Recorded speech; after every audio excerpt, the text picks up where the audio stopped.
Good morning, good evening. जब भी आप ये वीडियो देख रहे हैं तो आज हम एनटीए, सीयूईटी या डीयू या किसी भी कॉम्पिटिटिव एग्जाम की आप तैयारी कर रहे हो जिसमें हिस्ट्री आपका सब्जेक्ट है, so this is the video for you.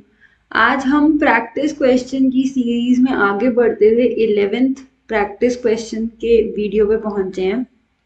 इससे पहले कि कोई भी अगर आपने प्रैक्टिस सेशन मिस किया है तो आप CUET हिस्ट्री करके एक प्लेलिस्ट है, अगर आप चैनल पे जाओगे तो आप उस प्लेलिस्ट में से सारी वीडियोस को देख सकते हो। So hello and welcome to success learning. I hope आप सब बहुत अच्छे होंगे। अगर आप चैनल से फर्स्ट टाइम जुड़ रहे हो तो चैनल को सब्सक्राइब कीजिएगा और बेल आइकन को क्लिक करना मत भूलिएगा। वीडियो अच्छी लगे, कुछ इन्फॉर्मेटिव सीखने को मिले तो वीडियो को डेफिनेटली लाइक कीजिएगा।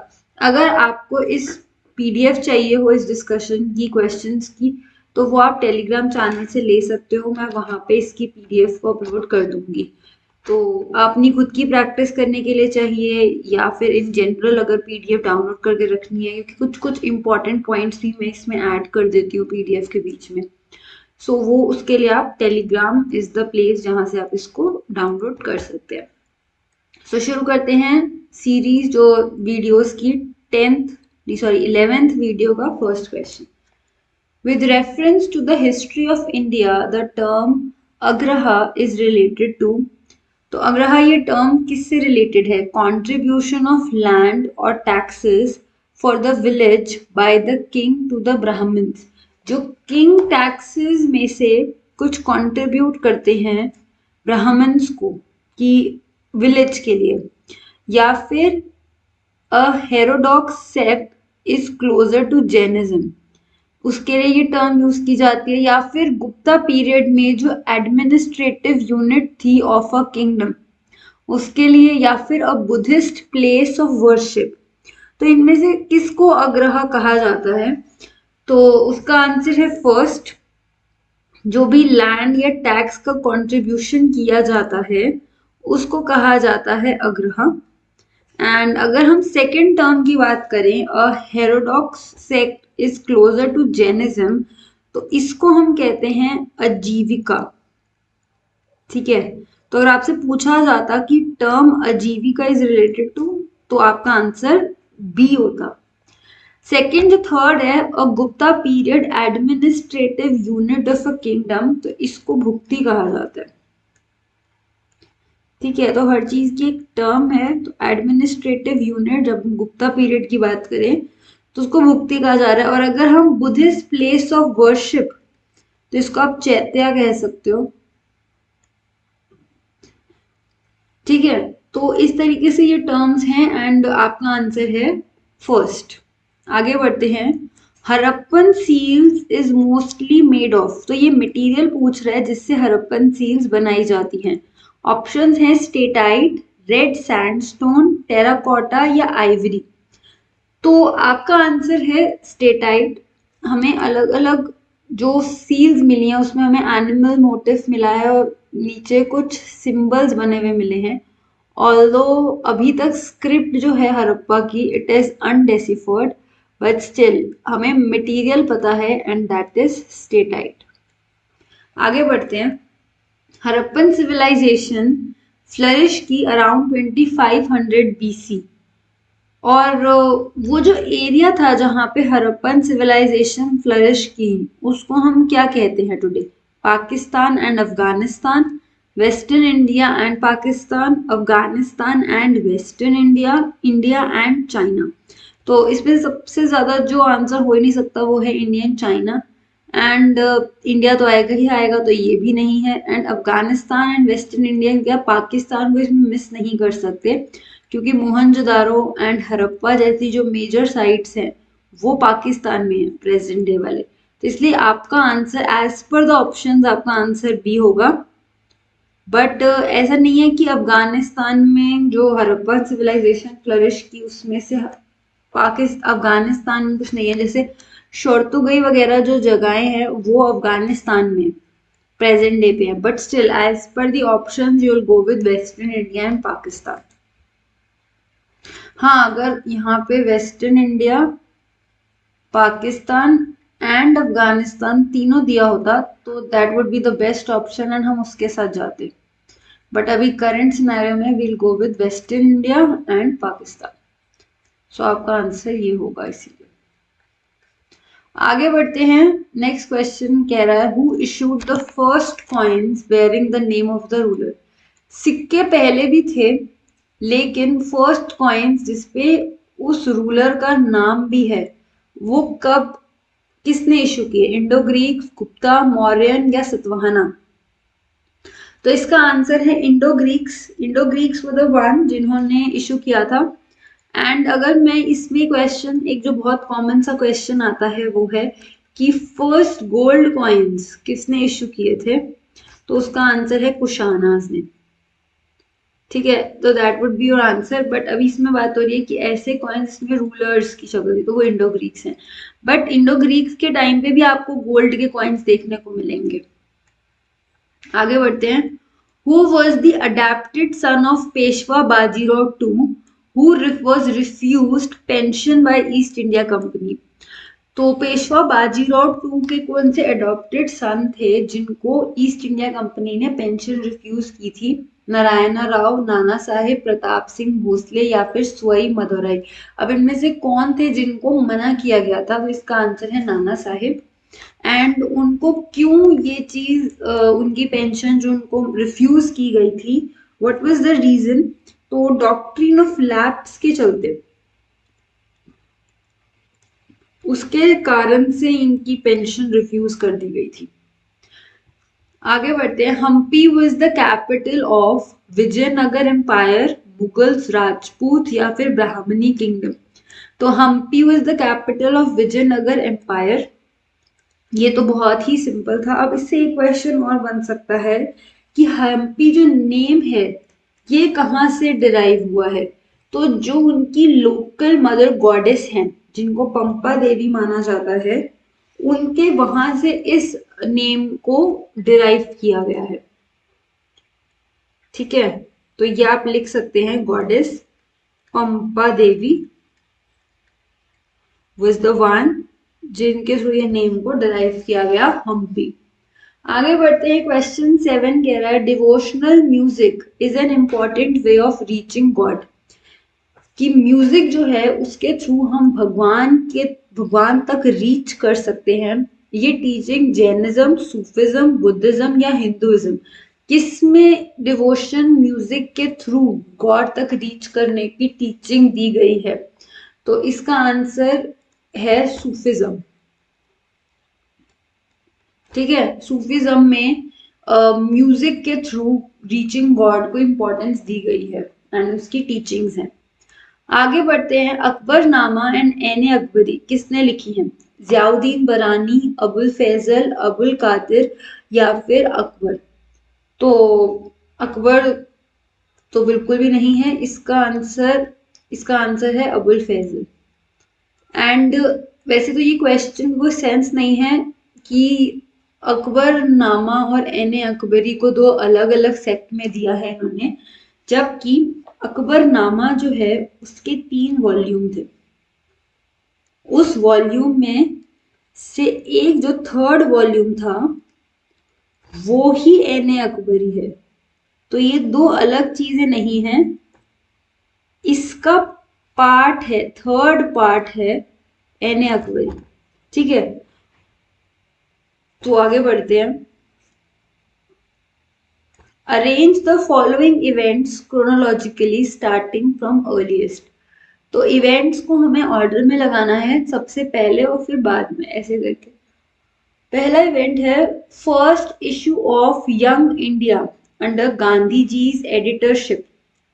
सेकेंड है केड़ा सत्याग्रह, फिर चौरी चौरा इंसिडेंट और फिर महात्मा गांधी अरेस्ट एट साबरमती आश्रम अहमदाबाद। तो जो ये यंग इंडिया है ना, ये बेसिकली एक जर्नल था जो पब्लिश किया जा रहा था एंड गांधी जी के देख रेख में इस चीज को किया जाता था। ये 1919 से लेके लगभग 1930s में इस चीज को, ये एडिटरशिप जो थी गांधी जी के अंडर, इस चीज को किया जा रहा था। ये जर्नल था जो पब्लिश होता था। अगर हम खेड़ा सत्याग्रह की बात करें तो ये इससे पहले 1918 में हुआ था। चौरी चौरा इंसिडेंस ये जलियांवाला बाग मैसेकर के बाद हुआ था, जिसमें एक पुलिस स्टेशन को आग लगा दी गई थी। तो ये हुआ था 4 फेब, अगर आप इतना नहीं याद रख सकते तो 1922। एंड साबरमती आश्रम जिसमें गांधी जी को अहमदाबाद में अरेस्ट किया गया था, ये लगभग इसके बाद हुआ था 10 मार्च को 1922। ठीक है, तो इसीलिए इसको मैंने दोनों को डेट स्पेसिफाई किए हैं क्योंकि कंफ्यूजन ना हो जाए। तो सबसे पहला इंसिडेंट जो हुआ है वो हुआ है केड़ा का। तो सेकंड वुड बी फर्स्ट, तो इन दोनों ऑप्शन में से कोई एक होगा। उसके बाद issue of young India movement, जो सॉरी यंग इंडिया जर्नल जो थी, then happened Chauri Chaura, and then Gandhi ji got arrested. तो इसका आंसर है 214। आप एक बार ध्यान से इसको डेट्स को लिख लो, या अगर आपको एक बार रिवाइज करना तो आप इसको कर लीजिए। इसका स्क्रीनशॉट लेना चाहो तो आप वो भी कर सकते हो। आगे बढ़ते हैं। In the first Madras legislative assembly 1937 कौन सी पार्टी थी जो पावर में आई थी? Justice party, communist party, Indian national party या सोशलिस्ट पार्टी? तो जो पार्टी पावर में आई थी उसका नाम था इंडियन नेशनल कांग्रेस यानी कि आईएनसी। तो आपका आंसर है 3। एंड जो 1937 में जब ये मद्रास लेजिस्लेटिव असेंबली का हुआ, तो राजगोपालाचारी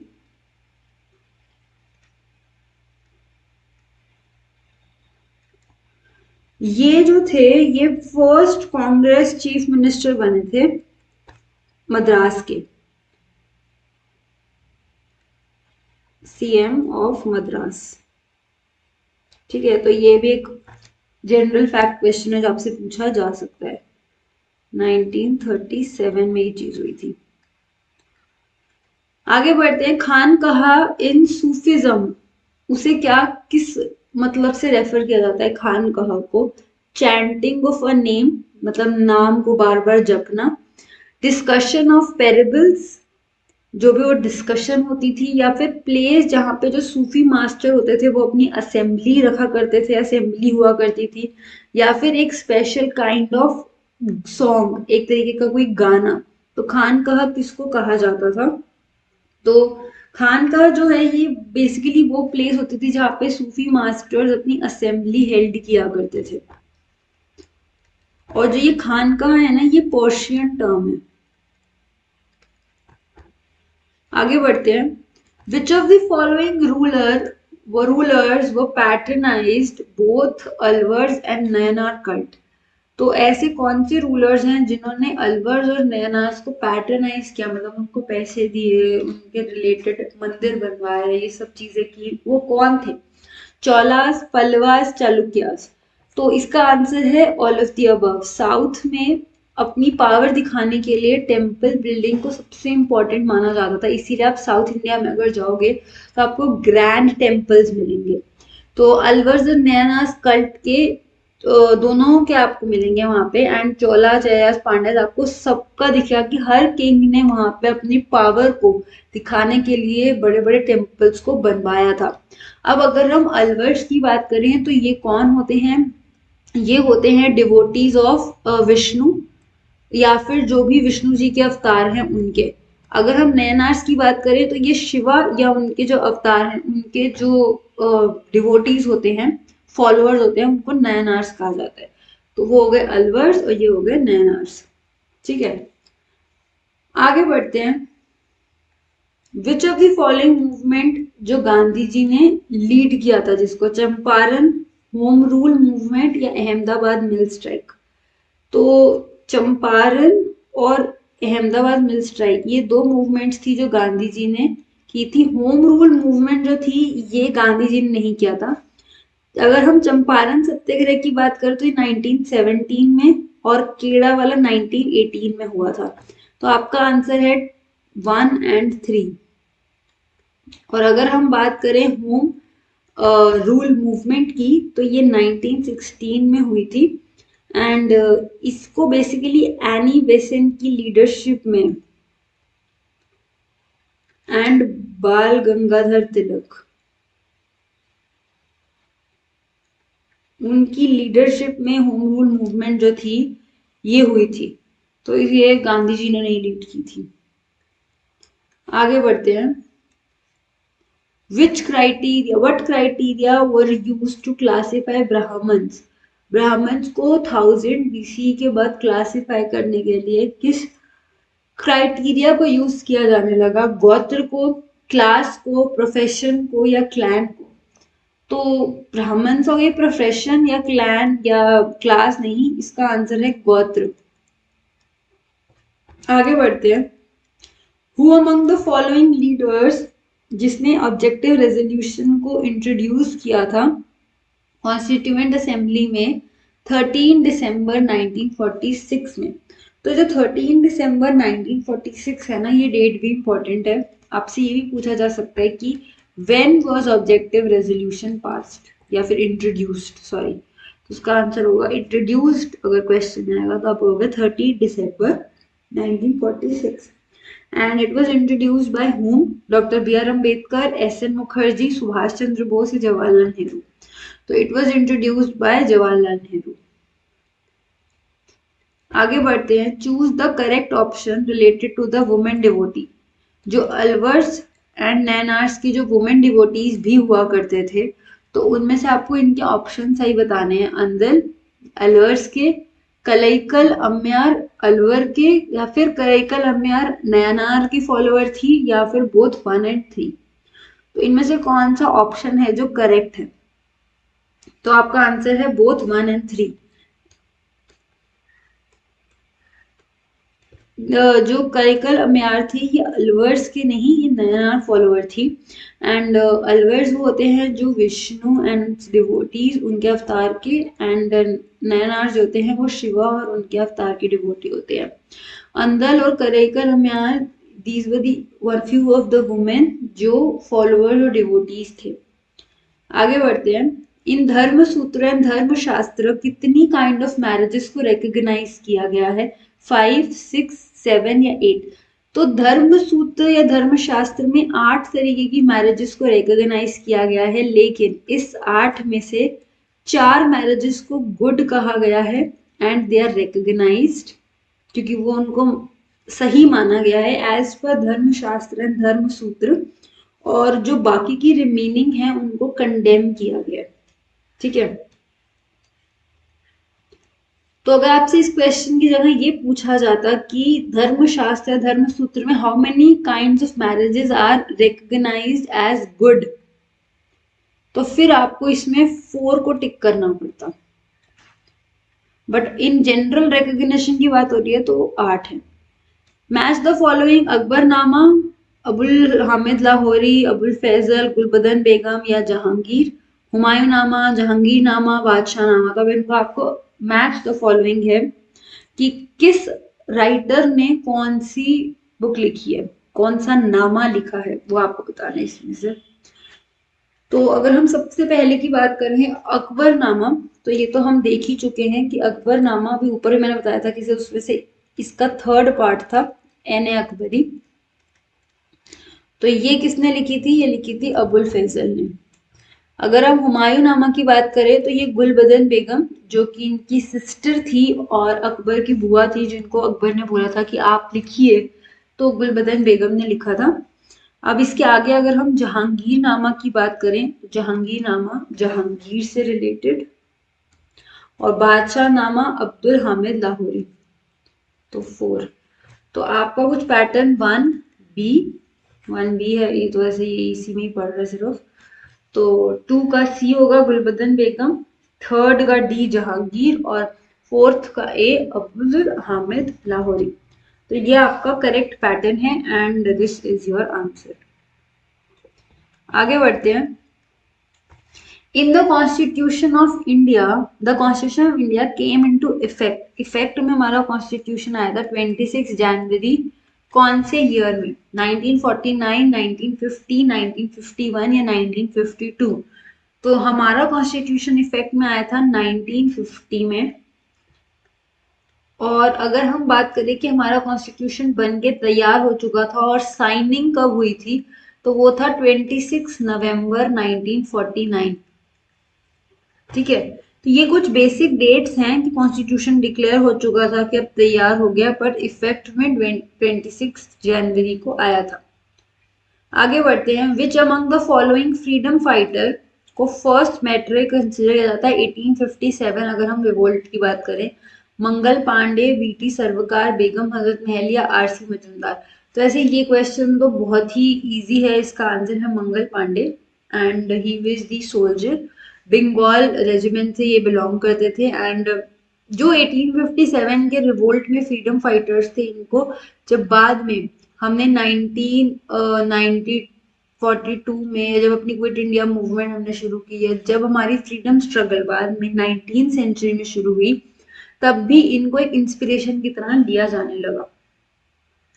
तो ये जो आपकी 11th वीडियो थी, इसके 20 क्वेश्चंस थे, इसमें से आपके कितने सही हुए मुझे कमेंट बॉक्स में झटपट से बता दीजिएगा। कुछ नया सीखने को मिला, कुछ डाउट है अगर अभी भी मन में, तो आप मुझसे कमेंट बॉक्स में पूछ सकते हैं। वीडियो अच्छी लगी, कुछ इन्फॉर्मेटिव सीखने को मिला, तो वीडियो को डेफिनेटली लाइक कीजिएगा। चैनल से फर्स्ट टाइम जुड़ रहे हैं या फिर अगर अभी तक सब्सक्राइब नहीं किया है, तो जल्दी से सब्सक्राइब कर लीजिएगा ताकि आप हमेशा अपडेटेड रहें। इसकी पीडीएफ अगर चाहिए खुद से प्रैक्टिस करने के लिए, तो वो आप टेलीग्राम चैनल से ले लीजिएगा, मैं वहां पे डाल दूंगी। तो मिलती हूँ मैं अगली वीडियो में, तब तक के लिए keep learning and keep growing.